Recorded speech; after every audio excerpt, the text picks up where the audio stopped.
O Ministério da Educação desistiu de pedir às escolas para filmarem alunos durante a execução do hino nacional, segundo a pasta, por questões técnicas de armazenamento e de segurança. De acordo com o MEC, um novo comunicado começou a ser encaminhado às escolas na manhã desta quinta-feira, com a retirada do pedido. Na segunda-feira, a pasta enviou um e-mail para as escolas públicas e particulares do país, pedindo a leitura de uma carta do ministro Ricardo Vélez Rodrigues e orientando que logo depois os responsáveis executassem o hino nacional e filmassem as crianças durante o ato.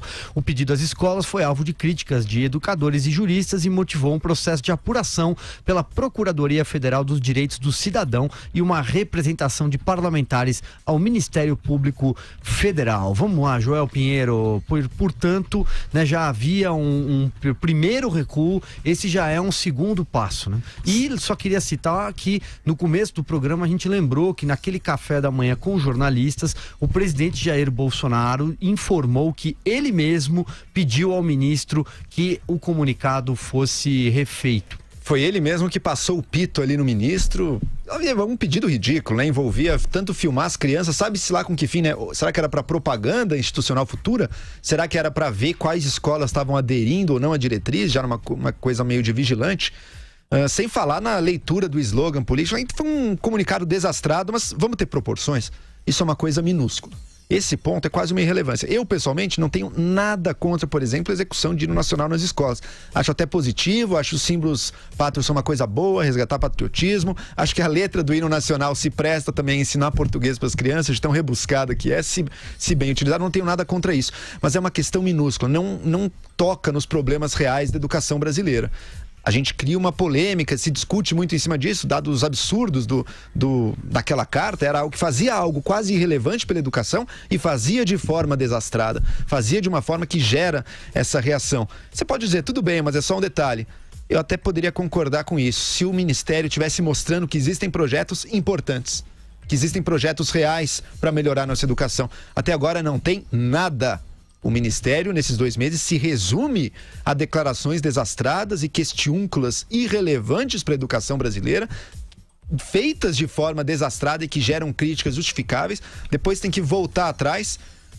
O Ministério da Educação não é Ministério da Pesca, não é que você dá para qualquer um e se não fizer nada tudo bem. A gente espera, esse é um dos principais, se não o mais importante para o Brasil.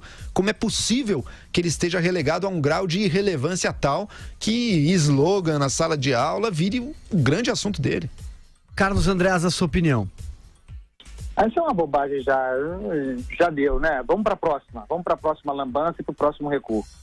Sara Magalhães, então a sua avaliação sobre o caso. Importante, recuo motivado pela grita justa da imprensa, da sociedade, a ponto de até o presidente admoestar o ministro, dizer que ele recuasse dessa bobagem o quanto antes. Então é isso, a imprensa sempre vai falar, nunca foi questão de falar o hino ou não, cantar o hino ou não. Isso foi bobagem da ala orquestrada pelas redes sociais para tentar fazer cortina de fumaça e passar pano em coisas sérias e graves. Era sério, era grave, recuou antes assim, mas esse ministro, pelo amor de Deus, hein? Sabe que muitas vezes eu sou criticado por supostamente ser muito crítico do governo, atacar demais o governo, mas eu lembro que antes da posse ainda, quando o governo eleito indicou que o possível ministro da Educação seria o Mozar Neves, ligados lá ao Todos pela Educação, foi um dos dias que eu mais elogiei o futuro governo, porque é fácil acertar na educação neste momento.